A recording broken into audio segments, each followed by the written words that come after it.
Chapter number 6 का तीसरा part पढ़ते हैं। तो आइए हम चैप्टर नंबर 3 का तीसरा पार्ट पढ़ते हैं, जिसमें आगे हमने हरिवंश राय बच्चन की जो बीमारी थी उसके बाद उनके जीवन में क्या उतार चढ़ाव आए वो देखा। अब क्या होता है वो देखते हैं आगे। खबर में मेरे माता पिता को लकवा सा मार गया। लकवा सा मार गया यानी कि चौंक गए। पिताजी धैर्यवान व्यक्ति थे। उन्होंने मुझसे कहा, घबराओ नहीं, हम घर बेचकर तुम्हारा इलाज करेंगे। शालिग्राम असमर्थ की एक उसास लेकर रह गए, यानी कि शालिग्राम भी वहाँ खड़े खड़े सोचने लगे। मैंने कुछ दिनों के लिए ट्यूशन और स्कूल से छुट्टी ले ली। किताबों की बिक्री से कुछ रुपए पड़े थे, उनसे दवाइयाँ मंगवा ली और चारपाई पर लेट गया। श्यामा की सेवा साकार हो गई। डॉक्टर ने निश्चिंत होकर आराम लेने के लिए कहा। जब बहुत कुछ करने को रहा था, चिंता के लिए समय ही कहाँ था। जब तो चिंता ही चिंता करने को ही। विशेष चिंता भी मुझे सिर पर चढ़े कर्ज की, यानी कि मुझे ज़्यादा चिंता मेरे सिर पर जो कर्ज था उसकी थी। मेरा इलाज हो या न हो, पर कर्ज की किस्से तो जाने ही चाहिए। उसकी नियमित अदायगी के साथ मेरी साख जुड़ी थी। उसका जाना मेरे मरने से पहले ही मेरा मौत हो गई। श्यामा के लिए मैं पारदर्शी दर्पण था, यानी कि आईना था श्यामा के लिए। उसने पूछा, किसी बात में चिंतित हो? किस बात पर चिंतित हो? चिंता हो ही खाती रहेगी तो दवा क्या लाभ पहुंचाएगी? मैंने कहा, टैक्स सोसाइटी के मुझ पर 400 अन्य मित्र के, यानी कि 400 टैक्स के है और कुछ अन्य मित्र का कर्ज है। उसने जो उस पर उत्तर दिया उसमें मैं चौंक पड़ा और सहसा उठकर उससे घूरकर देखने लगा, जैसे श्यामा को एक बार फिर से पहचानने की ज़रूरत हो। उसने कहा था, कर्ज तो मैं तुम्हारे मरने के बाद भी उतार दूंगी, तुम इसकी चिंता छोड़ दो। मैं सोचने लगा, श्यामा ने ब्रज ही अपनी छाती पर रखकर यह वाक्य कहा होगा। मुझे चिंता मुक्त रखने को वह क्या नहीं कर सकती थी। मरने के लिए जो मैंने अपने आप को छोड़ दिया था वह मुझे एकदम गलत लगा। मुझे अपने लिए नहीं तो श्यामा के लिए जीने का संघर्ष करना चाहिए। श्यामा के लिए मैंने जीवन में कुछ नहीं किया, कभी करने की योग्य नहीं रहा। अब यदि मैं उसे एक ऐसी स्थिति में छोड़ जाऊं कि वह मेरे मरने पर मेरा कर्ज उतारने की चिंता करे, तो मुझसा जघन्य अपराधी कौन होगा, यानी कि मुझसा बेईमान अपराधी कौन होगा। नहीं, मैं श्यामा के लिए चिंताएं नहीं छोड़ जाऊंगा, जीने का रास्ता खोजूंगा, जीकर अपनी चिंताएं समाप्त करूंगा। एक रात जैसे मेरे कानों में किसी ने कहा, एक रास्ता अब भी है। 15 दिन के इलाज में अपना बटुआ खाली हो गया था। मैं कदापि नहीं चाहता था कि पिताजी घर को हाथ लगाए। अपनी वृद्धावस्था में शांति से बैठने को चाहिए, उन्हें भूखे नंगे ही बैठना पड़े। उन्होंने एक सरल स्थल बनाया था।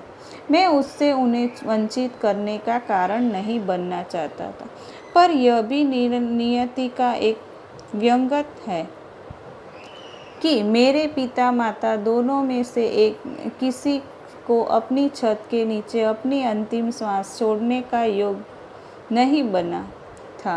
ना जाने राम कहाँ लागे माटी, पर उस समय मैं कैसे जानता।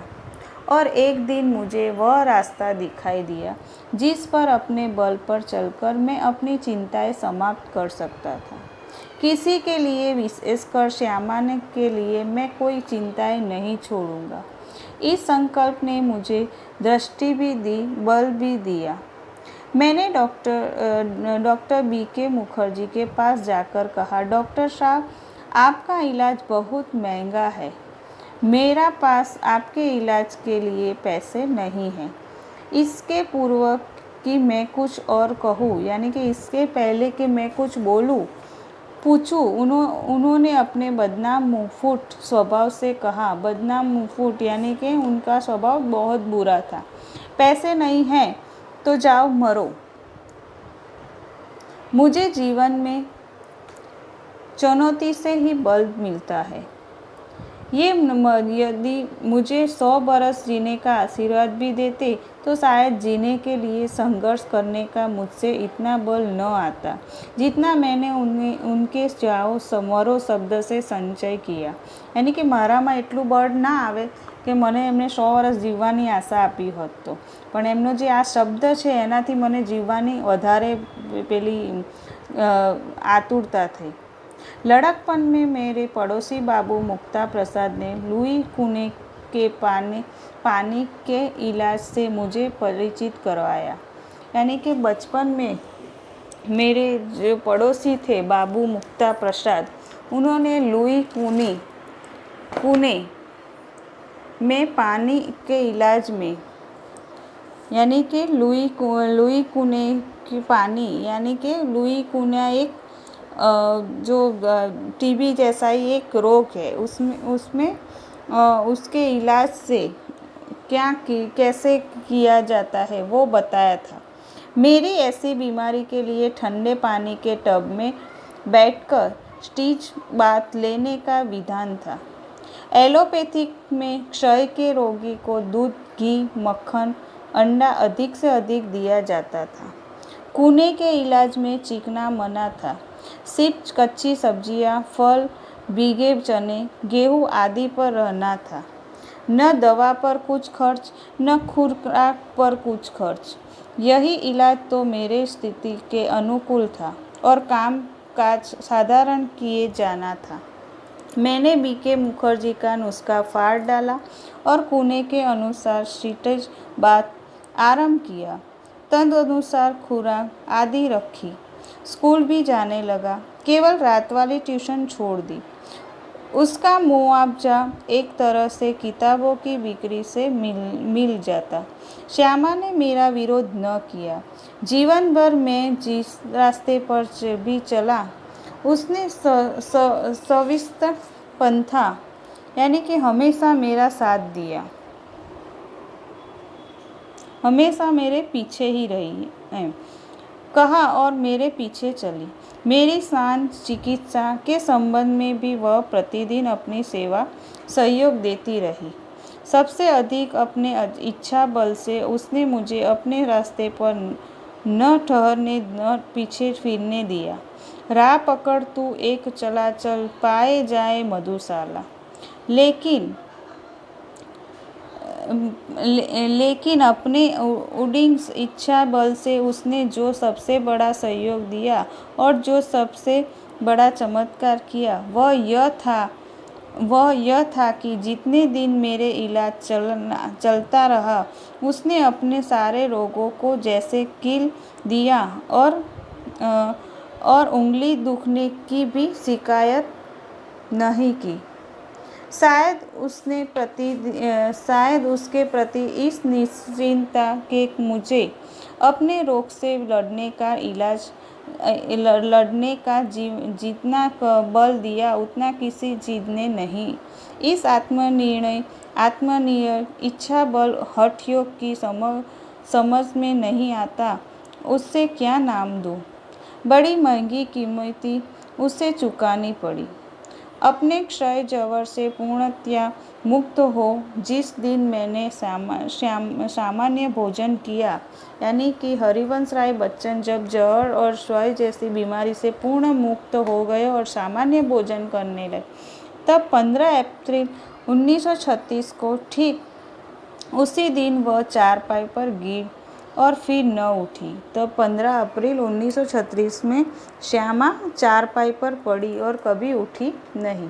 216 दिन बराबर रोगशय्या पर पड़े रहने के बाद 17 नवंबर 1936 को उसने अपने शरीर छोड़ दिया।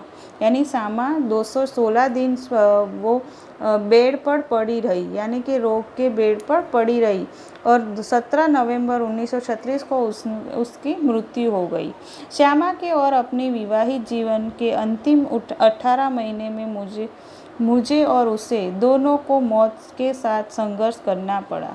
मेरे संघर्ष में श्यामा ने अपनी इतनी आंतरिक मंगल कामना दी, इतना सहयोग दिया, इतनी अपनी सेवा दी, इतना अपने को दिया, इतना अपनी ओर से मुझे चिंता विमुक्त रखा कि मैं उस संघर्ष में विजयी हुआ। पर उसके संघर्ष में बहुत मैंने अपनी शुभकामना दी, बहुत सहयोग दिया, बहुत सेवा दी, बहुत अपने को दिया, पर वह पराजित हो गई। संभवतः एक मोर्चे की कमजोरी से वह मेरे विषय में मृत्यु की अंतिम सांस तक चिंता विमुख नहीं हो सकी। यानी कि उनकी पत्नी अंतिम श्वास तक उनकी चिंता करते ही गई। बहुत अच्छा लेसन है। इसके बाद ये जो शब्दार्थ है जो आपके टेक्स्ट बुक में भी दिए तो उसमें देखकर आपको लिखना है। Okay, bye student.